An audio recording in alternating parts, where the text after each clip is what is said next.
masker op, så vil jeg først tage mine 2 tråde og holde dem sammen.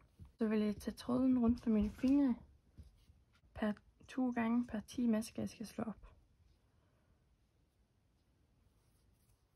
Sådan her. Og så har jeg lagt garn til side for at kunne slå min første maske op.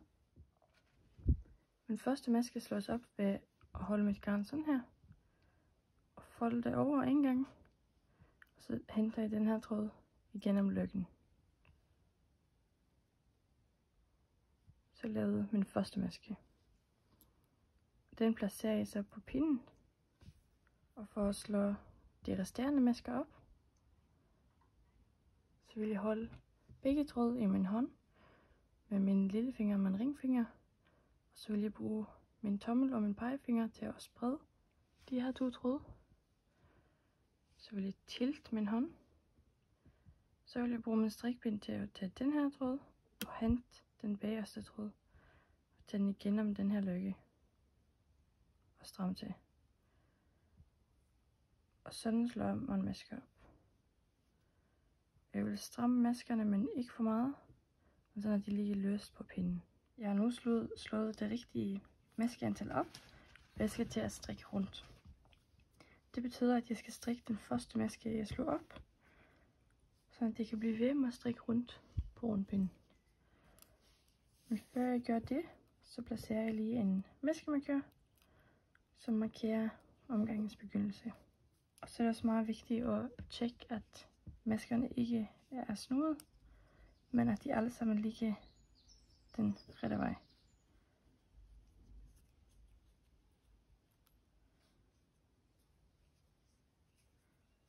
Sådan der. Og så kan man starte at strikke. Man skal strikke i glatstrik. Det gør man ved at tage sin højre strikpind ind i masken. Den her vej. Hente tråden. Tag den ud. Og tage masken af pinden.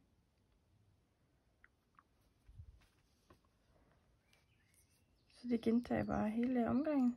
Og egentlig bare rundt og rundt så mange centimeter, som der nu står. Og man kan se, at det bliver sådan nogle retmasker med de her vejer. Og på vrangsiden der er der vrangmasker med de her bobler. Så nu skal man bare strikke retmasker til at arbejde måler det skal. Jeg vil nu gerne strikke min i-kortkant. Og for at gøre det, så vil jeg først lave nogle strikkede opslag, som jeg laver ved at hente tråden, som om jeg skal strikke masken. Men jeg tager ikke masken af pinden, men den her maske vender jeg den her vej og tager min venstre strikpind ind i masken og placerer den på pinden. Sådan der. Så har jeg et strikket opslag.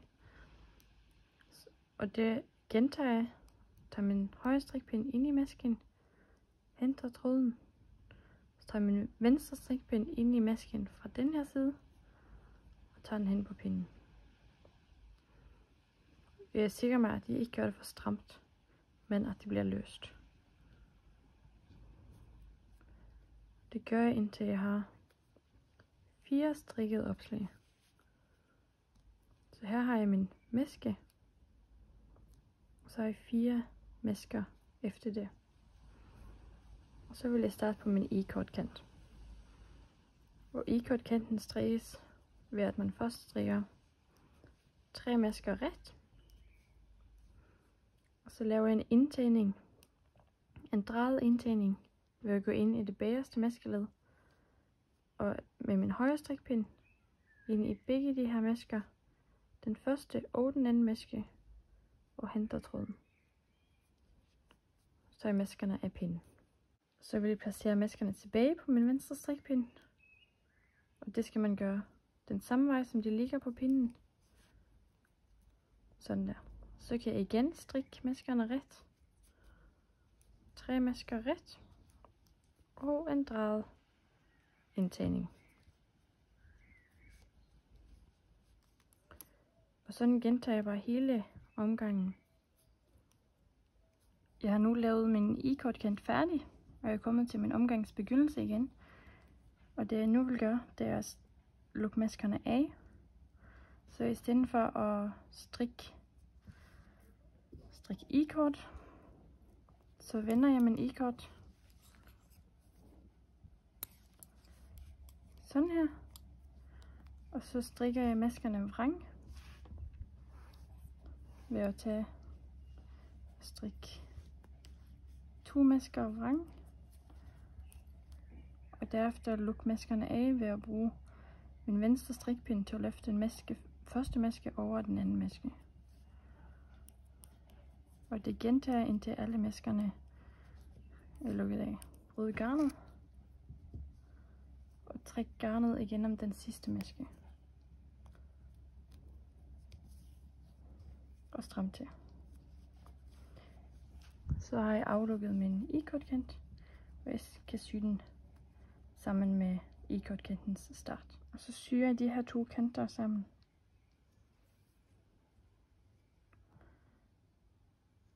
Ved at sy lidt i den ene.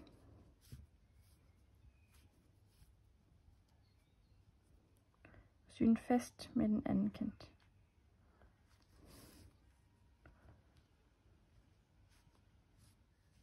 Sådan her, og så kan jeg bagefter hæfte de her ender.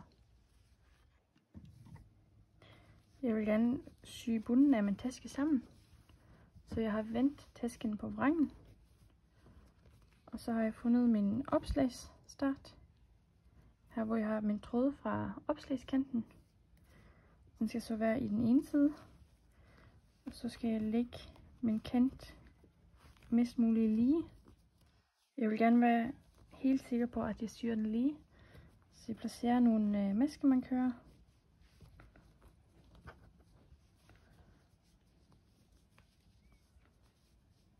Sådan at jeg hele tiden sikrer, at jeg syr mest muligt lige. Så jeg bruger maskemarkørerne til at fæste siderne sammen. Så vil jeg lige sy igennem begge lag med masker.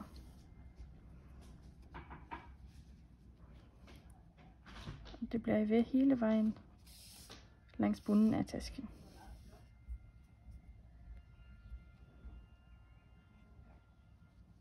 Jeg vil nu samle masker op til mine hanke, og det vil jeg gøre en i den ene side og en i den anden side, og derefter vil jeg fæste, efter jeg har lavet hanken, fæste den i den anden side. Så jeg vil starte her med at samle masker op herover, holde min garn, så der er et lille stykke tilbage her. Så vil jeg holde det i min hånd, som om jeg skal strikke, mens jeg bruger min højre strikpind til at samle masker op. Jeg vil samle maskerne op i de her øverste masker her. Og det gør jeg ved at tage min strikpind ind i masken. Så vil jeg hente garnet og tage garnet med ud igen. Sådan der. Så har jeg samlet en maske op. Ja.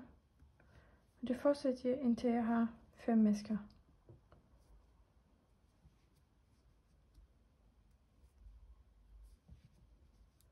Nu har jeg 5 masker på pinden, og jeg vil strikke min i-kort. Og måden jeg vil strikke i-kortkanten på, det er at jeg tager min pind her og skubber maskerne til den anden side af rundpinden, så at jeg kan strikke dem fra ret side. Så her har jeg min tråd, så strikker jeg maskerne ret.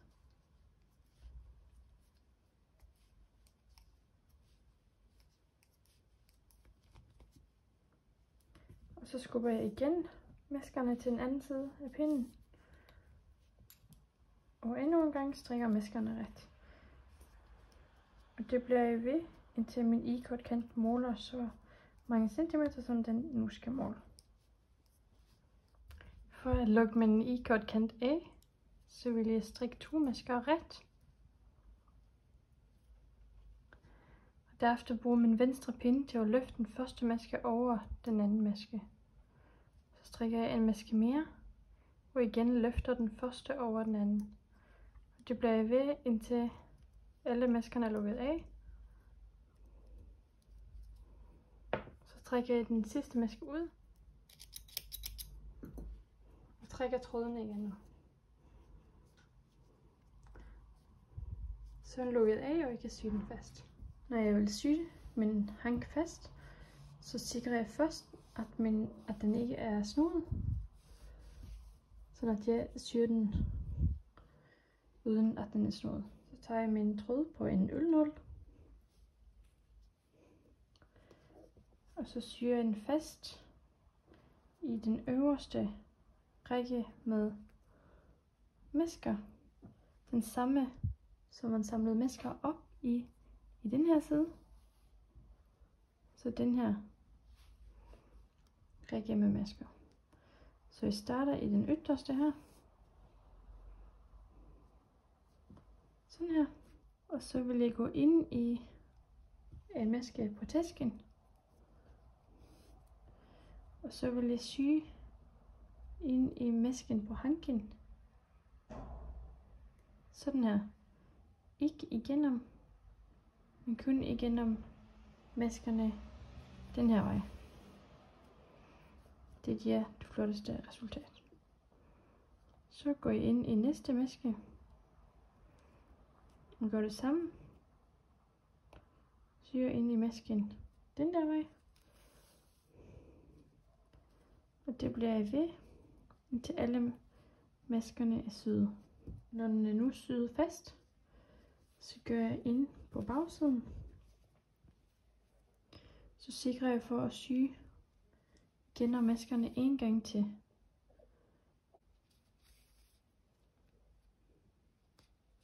Så den går syet fast her. Så kan jeg hæfte tråden på indersiden her. Når jeg nu skal lave min anden hank, så vil jeg samle masker op herover. De masker, der tilsvarer her, hvor den anden hank er syet fast. Og så vil jeg sy den fast herover, hvor den første hank blev samlet masker op. Så kan jeg hæfte tråden på indersiden her.